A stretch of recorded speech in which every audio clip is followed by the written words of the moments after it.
Thank you. Senator Coons. Thank you, Senator Collins, and thank you, Mr. Secretary, for your service and your leadership. As other senators have commented on, today's emergency shutdown of the D.C. Metro system was a big surprise and for many an inconvenience. But as someone who rides Amtrak rail every day, I know what a priority safety has to be regardless of the transportation mode. So I appreciate your engagement and diligence in ensuring that we put passenger safety first.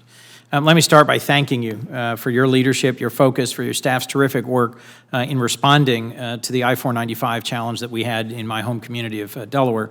DOT's support on the emergency relief funding and your ability and willingness to work well together, federal and state agencies, in a compressed time frame to fix a critical infrastructure problem for us was greatly appreciated.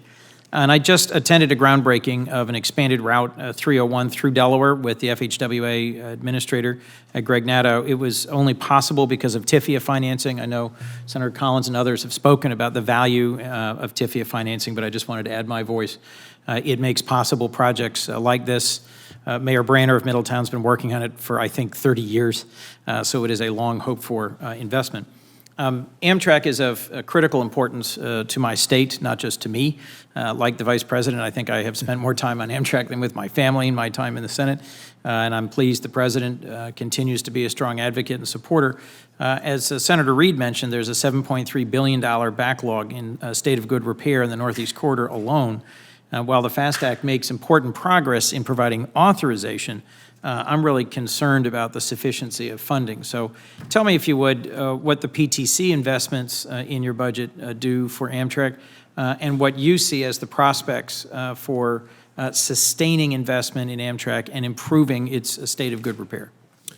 So in terms of how far dollars would go specifically for Amtrak, we don't exactly have a number on that in terms of how far our investments would go, because that's sort of an Amtrak question in terms of how they would invest. But our budget actually contains $1.3 billion for PTC. And that, of course, is part of our desire to assure that we're getting that system deployed as quickly as possible. Well, I support the request, the increased request for Amtrak, and I'm hopeful that we'll be able to sustain that over time.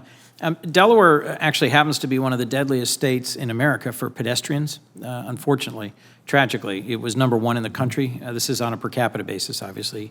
In 2012, 2013, and #3 in 2014, 2015. FHWA has done some great research and funded some projects on how to deal with this, but for us, it's really a suburban problem, not an urban problem. It's a challenge of high-speed, multi-lane, suburban commercial corridors. Can I help start a dialogue between your office, DelDOT, and advocacy groups about this issue and future research? Absolutely. I'd be grateful for a chance to work with you on that. Funding and continuation, as I mentioned, of the Tiger program is absolutely instrumental in advancing rail projects in the Northeast Corridor, and improving the NEC is the only way we can ensure our ability to add more commuter rail frequencies to all Delaware stations, including access to MARC service from Maryland. I'd be interested in your view on whether you think Tiger programs will continue to be reviewed and approved on a timely basis. Yes, we understand how important the Tiger program is, and we frankly appreciate this committee's just incredible support for the program. And you can rest assured that we're going to work hard to review and move those dollars out so they can get people to work and do the good things that Tiger grants do.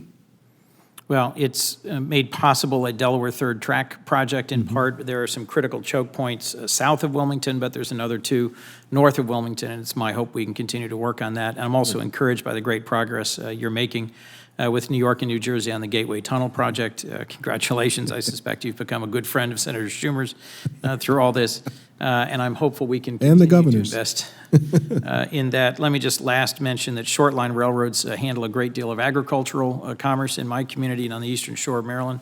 If you could tell me briefly anything about how you think we can do a better job of helping America's short line and their critical role they play for our ag sector. You're exactly right. Our short lines are critical. I think the changes that the FAST Act made to hopefully make the RIF program more accessible to the short line railroads will be very helpful, because many of them do have large capital needs that they can't necessarily meet on their own, and the RIF program was designed to help them. And so we want to use as much of our existing capacity in the RIF program to help them. And we'll do anything else we can think of to ensure that those short line railroads are strong. Thank you very much, Mr. Secretary. Thank you.